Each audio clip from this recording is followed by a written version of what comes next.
भाऊंचा मुद्दा लय महत्वाचा आहे. त्या करताय ना एक सीमी आहे ना सगळ्या टॉपच्या गाड्यांचाच करायचा. आता सामान्य गाडा मला फायनल द्या. काय करायचं ऐका टॉपच्या गाड्या त्या एका सीमीत पळवायच्या. म्हणजे ज्या 15 गाड्या फायनल राहतात कंटिन्यू त्यांचे 2 सेमी करा आणि बाकीचे सामान्य गाडा मला घेत त्यांची बाकीची सीमी राहू द्या. ओ राहुल शेठ ऐका, प्रत्येक बैलगाडी मालक बैल घेतो. ऐका, प्रत्येक बैलगाडी मालक बैल घेतो गुलालात राहण्यासाठी. मग तो एक बैल किंवा ती 10 बैल, आता बकासूर, मथुर, आबांचा पाखरे, आनंद आपांचा त्रिशूळ, उदयदादाचा तेजा, ह्याचा एक सीमी करावं ही पटल का कोणाला? ह्याच्यापेक्षा मी काय म्हणतोय ऐका, असा कुणावर अन्याय नको.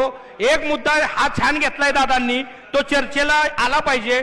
आपण प्रत्येक जिल्ह्यातनं टॉप 10 किंवा टॉप 20 बैलांची नावं घेऊ. प्रत्येक जिल्हा कमिटीकडे तात्या 20 बैलांची नावं घ्या जी टॉपची आहेत, कायम नंबरात राहत्या.